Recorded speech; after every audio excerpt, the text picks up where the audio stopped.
The notification chimed just as he finished loading the dishwasher. Thursday evening, 8:47 p.m. Their two kids were finally asleep upstairs after the usual battle of bedtime stories and just one more glass of water. He wiped his hands on the kitchen towel and reached for his phone, expecting the usual "miss you guys" or flight delayed message from his wife. What he read instead made his blood run cold. "I'm done with monogamy. I want options. You stay home with the kids. I need freedom to explore who I really am. This isn't negotiable." He read it 3 times. Then a 4th. The words didn't change. 15 years of marriage. 2 beautiful children. A life he'd carefully built around supporting her career, her dreams, her ambitions. And this was how she chose to tell him? Not even a phone call. A text message. Sent between conference sessions, probably while sipping wine with colleagues at some hotel bar in Seattle. His hands trembled slightly as he set the phone down on the granite counter they'd picked out together 3 years ago. The same counter where they'd shared countless morning coffees, where she'd kissed him goodbye 100 times, where just last week she'd promised this promotion would make everything worthwhile. He should have been angry. Part of him was. But mostly, he felt something else settling over him like a heavy coat: clarity. For months, he'd ignored the signs. The way she'd grown distant. How she'd started taking calls in the other room. The new wardrobe, the expensive perfume, the sudden interest in hotel gyms and networking events. He'd told himself he was being paranoid, that he was just tired from managing everything at home while she climbed the corporate ladder. Now he understood. She hadn't been working late. She'd been auditioning replacements. He looked around their kitchen. Dishes from the kids' dinner still on the table. Lunch boxes waiting to be packed for tomorrow. Permission slips that needed signing. The entire infrastructure of their family life, maintained by his hands while she pursued her passion. His phone buzzed again. "I know this is sudden. But I can't live a lie anymore. I've met someone who makes me feel alive again. Maybe more than one someone. I need you to understand, this is about my happiness. You'll always be the father of my children." The father of her children. As if he were being demoted to a supporting role in his own life. He picked up his phone and typed a response. His fingers were steady now. Calm. Understood. 1 word. That's all he sent. He could see the 3 dots appear, disappear, then appear again. She was typing something, probably surprised by his lack of resistance. But he didn't wait to see what she'd say. He had work to do. First, he opened his laptop and logged into their bank accounts. Joint checking, $42,000. Savings, $87,000. Investment account, $156,000. All of it built on his careful budgeting while she spent freely, confident in their partnership. He created a new account in his name only and initiated transfers. Exactly half of everything. Not a penny more than his legal right. He wasn't a thief. He was just no longer a fool. Next, he called their credit card company. The one where he was the primary holder and she was an authorized user. "I need to report a card as lost," he said calmly. "Please cancel it and send a replacement to my address only." The customer service representative asked if he wanted to add the authorized user to the new card. "No," he said. "That won't be necessary anymore." By midnight, he had appointments with 3 divorce attorneys for tomorrow. His best friend had agreed to watch the kids. His wife's belongings, her clothes, her books, her decorative pillows that he'd always found uncomfortable, were going into boxes destined for a storage unit on the edge of town. She wanted freedom. She was about to get more of it than she'd ever imagined. Friday morning arrived with the cruel cheerfulness of sunshine and birdsong. He made pancakes for the kids, the shaped ones, with chocolate chips for eyes, and signed the permission slips for next week's field trip. Normal dad things on a day that was anything but normal. "When's Mommy coming home?" his daughter asked, syrup dripping down her chin. "Sunday night, sweetheart. Just like always." "I miss her," his son added quietly. "I know, buddy. I know." What he didn't tell them was that the mom they knew, the one who existed in their memories of bedtime songs and weekend park visits, might not be coming back at all. The woman returning Sunday would be someone different. Someone who'd chosen personal gratification over the family she'd created. After dropping the kids at school, he met with Richard Chen, the divorce attorney his friend had recommended. Chen's office was in a modest building downtown, walls lined with law books that looked actually used, not decorative. "I've seen this before," Chen said after hearing the story, reading the screenshots of the text messages. The sudden declaration. The entitlement. Usually comes after a promotion or career success. They start believing they deserve more than what they have. Can she claim she was joking? That I overreacted? Chen shook his head. Not with this evidence. She explicitly stated she's engaging in affairs and expects you to accept it. In this state, we may not have fault-based divorce anymore, but this documentation helps with asset division and custody. He leaned forward. The fact that you've been the primary caregiver while she traveled constantly? That's significant. Courts care about stability for children. They spent 2 hours mapping strategy, custody arrangements, asset division, spousal support, which, Chen noted with a slight smile, might actually flow in his direction given his role as primary caregiver and her substantial income. "One question," Chen asked as they finished. "Have you responded to her since that first text?" "No. Just the one word, understood." "Perfect. Don't engage further. Let her wonder. People like this, they expect drama. They expect you to fight for them, beg them to reconsider. When you don't, it destabilizes their narrative." By Friday evening, her belongings were packed. 23 boxes, neatly labeled, professionally stored. He'd hired movers who didn't ask questions. The house felt bigger now, emptier, but also cleaner somehow. Like removing an infected tooth, painful but necessary. His phone had been buzzing all day. Messages from her, each one more agitated than the last. "Why aren't you responding? We need to talk about this like adults. You're being childish. I deserve the chance to explain in person. This silent treatment is emotional abuse." That last one almost made him laugh. Emotional abuse. From the woman who'd blown up their marriage via text message because she wanted to sleep around. He typed one more message: "Divorce papers will be ready when you return. I suggest you find alternative accommodation." Then he blocked her number. Saturday was the hardest day. The kids kept asking questions he couldn't answer honestly. Why was Daddy reorganizing everything? Where did Mommy's stuff go? Why did he seem sad? "Just doing some spring cleaning," he lied. "Mommy and I have some grown-up things to discuss when she gets back." That night, after they were asleep, he sat in the living room with a glass of whiskey, something he rarely did, and let himself feel everything he'd been holding back. The betrayal. The humiliation. The grief for the life he'd thought they were building. But also something else, relief. Because buried beneath the pain was a truth he'd been avoiding for years. He'd been unhappy too. Living for her schedule, her needs, her ambitions. Shrinking himself to make room for her expansion. Accepting crumbs of attention and calling it love. Maybe her cruelty was actually a gift. A brutal, devastating gift that freed him from a marriage that had stopped being a partnership years ago. Sunday evening came too quickly and too slowly all at once. He'd told the kids that Mommy would be home late, that they shouldn't wait up. They'd accepted this with the easy trust of children who still believed their parents had everything under control. If only they knew. He'd spent the day in careful preparation. The divorce papers sat in a manila envelope on the kitchen table, positioned exactly where she'd see them when she walked in. Her keys would no longer work. He'd changed the locks that morning, another legally permissible step Chen had approved.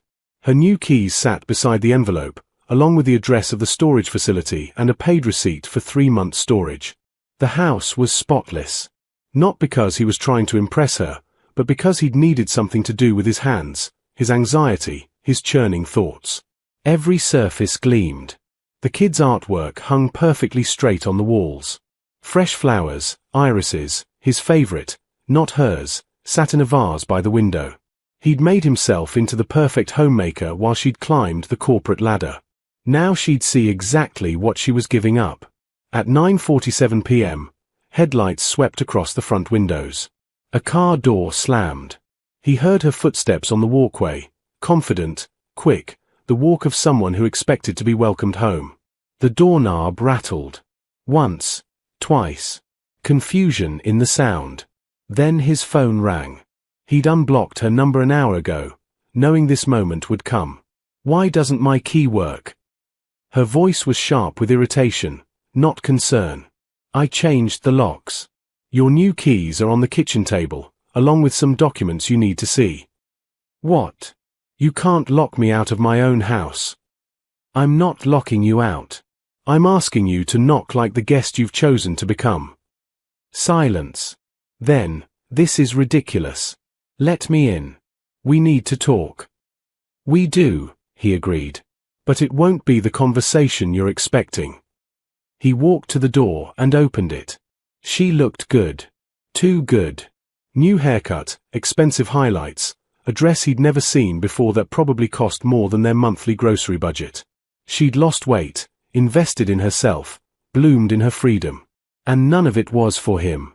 "What the hell is going on?" she demanded, pushing past him into the house. "Where's all my stuff? Why are you?" She stopped short when she saw the kitchen table. The envelope. The keys. The papers that represented the legal dissolution of everything they'd built. "What is this?" "Exactly what you asked for. Freedom." She picked up the papers with trembling hands, her face cycling through emotions too quickly to track. Confusion. Disbelief. Anger. Something that might have been fear. "This is insane. I sent you a text about needing space, and you're divorcing me." He pulled out his phone and read her words back to her, his voice steady. "I'm done with monogamy. I want options. I've met someone who makes me feel alive again. Maybe more than one someone." "Does that sound like needing space to you?" "I was drunk. I was confused. You can't." "I can, and I am." He crossed his arms. "You made a choice. You get to live with it." "But the kids?" "Will be fine. Better than fine, actually, because they'll have one parent who doesn't view them as an obligation that interferes with personal pleasure." Her face flushed red. "That's not fair. I love my children." "I'm sure you do. In your way. But love isn't just a feeling. It's showing up. Being present. Putting someone else's needs before your own wants." He gestured at the papers. "Something you've forgotten how to do." The next 2 weeks unfolded like a controlled demolition. Professional. Methodical. Devastating. She tried, at first, to fix things. Flowers delivered to the house with cards claiming it was all a mistake. Late-night calls he didn't answer, voicemails that swung between apologetic and accusatory. She showed up at the kids' school, creating a scene that required him to document everything for the custody filing. "I can change," she'd sobbed during one court-mandated mediation session. "I was having a crisis. Everyone makes mistakes." Chen had remained impassive. Making a mistake is forgetting an anniversary. Sending explicit text messages declaring you're actively pursuing affairs while your husband cares for your children is a choice. The evidence was damning. Not just her original texts, but others Chen's investigators had uncovered. Messages to colleagues. Dating app profiles she'd created. Hotel receipts that didn't match her business travel reports. A pattern of deception that stretched back nearly a year. She'd been living a double life, and she'd been sloppy about hiding it. The custody evaluation was particularly brutal for her. The court-appointed psychologist interviewed everyone, him, her, the kids, their teachers, their pediatrician. The report painted a clear picture of their family dynamic. Primary caregiver, father, handles 90% of daily childcare, school involvement, medical appointments, extracurricular activities. Mother, peripheral involvement. Children express affection but also note frequent absences. Both children spontaneously mentioned that Daddy knows where everything is and Mommy forgets things about us. He'd tried not to feel vindicated reading that. But it was hard not to when every authority figure confirmed what he'd always known. He'd been doing this alone for a long time. "I want custody," she announced during one meeting, her lawyer sitting stiffly beside her. "I'm their mother." "You want custody," Chen repeated slowly, "despite traveling 200+ days per year for work? Despite having no established childcare plan? Despite the children's clear preference to remain in their current home with their primary caregiver?" Her lawyer leaned in to whisper something, but she shook him off. "I'll quit my job if I have to." "The job you texted your husband was more important than your marriage." Chen didn't smile, but something sharp glinted in his eyes. "The job you said you needed freedom to fully embrace." She had no answer for that. The financial settlement was equally straightforward. Despite her higher income, she'd never contributed proportionally to household expenses. He had spreadsheets proving it. Years of bank statements showing him paying for groceries, kids' activities, home repairs, while her income vanished into personal expenses. Designer clothes, spa treatments, business dinners that the investigators proved were dates.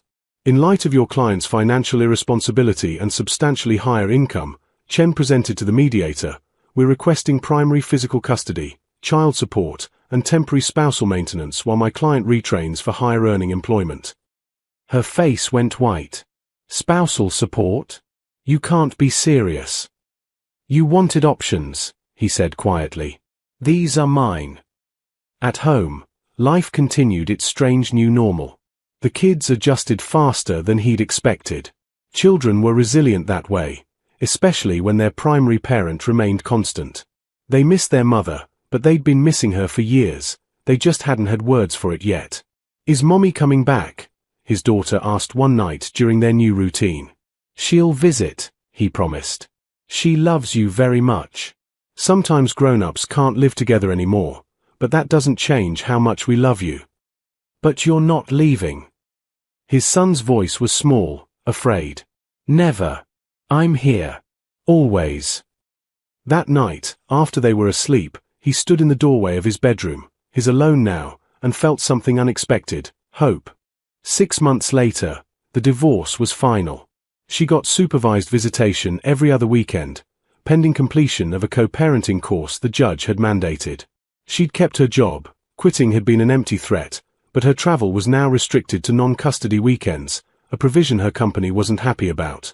He got the house, primary custody, and a child support payment that reflected her substantial income. The spousal maintenance was temporary but fair. Enough to let him finish his degree, the one he'd abandoned years ago to support her career climb. She'd fought it all, spent tens of thousands on lawyers trying to paint him as vindictive, manipulative, cruel. But the evidence didn't lie, and judges had seen this story before.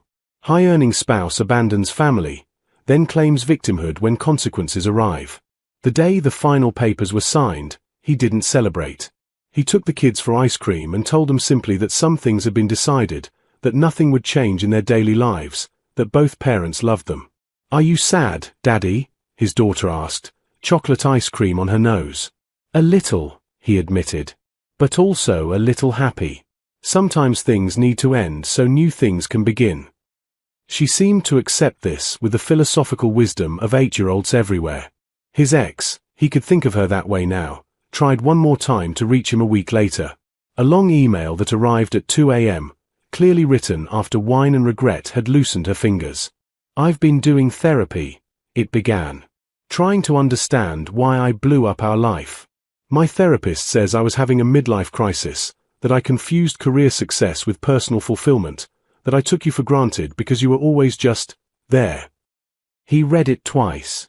There was some self-awareness in it, some genuine remorse, but also justification. Explanation that served as excuse. "I know I can't fix what I broke," it continued, "but I need you to know I didn't mean to hurt you. I was just so lost, and you were so stable, and I mistook stability for stagnation. I thought I needed excitement, adventure, passion. What I really needed was to appreciate what I had." The email ended with a question: "Is there any chance, any at all, that we could try again? For the kids?" He sat with that question for a long time. Part of him, the part that had loved her for 15 years, that remembered who she'd been before ambition ate her alive, wanted to say yes. To believe people could change. To give their family another chance. But the larger part, the part that had spent 6 months rebuilding his life and watching his children thrive in the stability he provided, knew the truth. Some things, once broken, cannot be mended. Some people only want what they've lost when it's too late to claim it back. He typed a response. I appreciate your honesty, but no. What you mistook for stagnation was actually commitment. What you called boring was actually love. I was never your anchor holding you back. I was your foundation keeping you safe. You demolished that foundation, and I've spent 6 months building something new. Something that doesn't include you. The kids will always have a mother. But I no longer have a wife, and I no longer want one. Not you, not anyone, not for a long while. I hope you find whatever you were looking for in those hotel rooms and dating apps. I hope it was worth it. I found something better, myself. He hit send before he could reconsider. 3 months later, he was sitting in a coffee shop near campus, his campus now, where he'd re-enrolled in engineering, when someone sat down across from him. This seat taken. He looked up to find a woman about his age, smile lines around her eyes, holding a physics textbook that looked as worn as his. It is now, he said, surprising himself. They talked for 2 hours. About school, about career changes, about life. She mentioned an ex-husband, an amicable divorce, shared custody that actually worked. He mentioned his story, the abbreviated version. Let me guess, she said. She wanted the exciting new chapter but didn't want to give up the comfort of the old one. Exactly that. My ex did the same thing. Wanted freedom and security. Adventure and stability. Some people want to eat their cake, have it too, and complain about the calories. She stirred her coffee. The difference is, some of us realize what we had before it's gone. And some of us learn to be okay alone, he added. Are you okay alone? He thought about his kids, sleeping peacefully at home with a babysitter he trusted. About his classes, challenging and engaging after years of intellectual dormancy. About the house that was finally his, filled with his choices, his energy, his peace. Yeah, he said. I really am. She smiled. Good. Because the best relationships happen when two people who are fine alone decide they're better together. He didn't ask for her number. Didn't make promises or plans. But when he left, he realized he was smiling, something that had felt impossible 6 months ago. His phone buzzed. A text from his ex. Can we talk? Please. He deleted it without responding. That chapter was closed. He had new pages to write now, and they didn't include her at all.